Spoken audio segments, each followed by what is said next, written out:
Karibuni sana to the second edition of Converge. One of the key things that we felt very strongly about is how do we get better stories that are going to have impact. We'll be sharing some key insights about what has worked, what hasn't, and we'll also be having people within the industry sharing with us their thoughts and strategies that have worked in the past. The reason we do these events is because we strongly believe in the power of bringing people together. We strongly believe in the power of sharing insights, sharing stories, and collaborating, because that's where change comes from. It's very rare that an agency will just randomly walk into an NGO and NGO will randomly walk into an agency.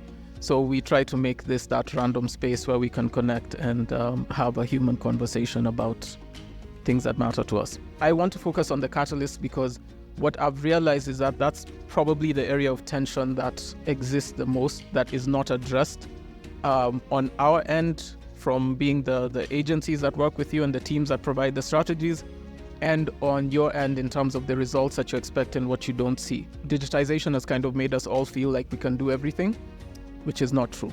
How agencies view NGOs, how NGOs view agencies, and everybody has a trust issue.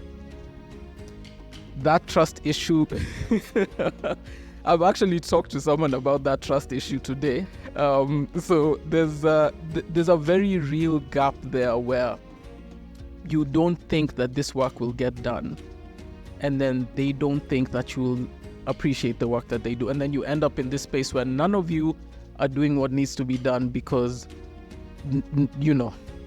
trust is important in a relationship, the TORs and so on and so forth. All of those are normally done in such a way that the structures are defined based on the programmatic or the activity needs and not the communication and strategic needs. And that's very much like, baking a cake using chemistry.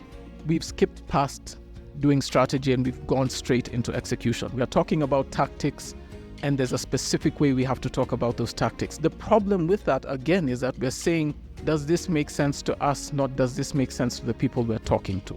When you look at it from that perspective, you find that the hurdles you're trying to jump are not the ones that you're initially planning.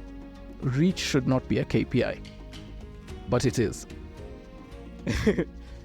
It's number one, right? Because if you're amplifying, reach is number one. But if you're trying to show the work to the right people, it's not number one. The demographics, the qualitative should be number one. Sometimes the strategy side of it just means, let's sit down and think, what are we actually trying to do? And then how do we actually get to that solution? First thing is a quote that at this point I should just tattoo on myself.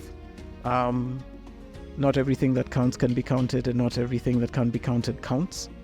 I say this because, we've talked about objectives, KPIs, metrics, and a lot of times you will look at these case studies and you'll want to ask a question like, how many people did it reach? That might not count towards success counts for that campaign. And then also at the same time, as we're thinking about it, also think about the impact that can happen without you being able to actually measure it. There's some things that aren't subject to like the number that's attached to them. So three things that I want you to carry with you as you look at each one of these case studies. One, what the definition of success would be. Two, the target and why they should care. And three, how we got them there, right? All right, so let's dive in. Storytelling is one of the most powerful tools that we have for activating people. So I want to start with Miss Serial Social Entrepreneur here. Talk to us about the value of storytelling for organizations that seek to make changes in society. Yeah, so thank you so much again for having me.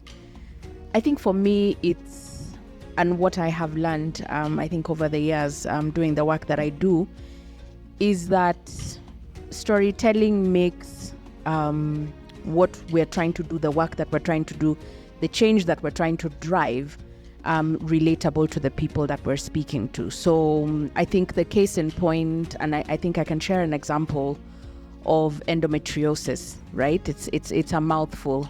And just to, again, share, this is a condition that affects over 176 million women around the world, enough to form the 8th largest country in the world. I don't think we used to see the stories of the women who continue to suffer and girls who continue to suffer being highlighted even on media, but I think nowadays, I'm not bragging, but I can because I've done the work.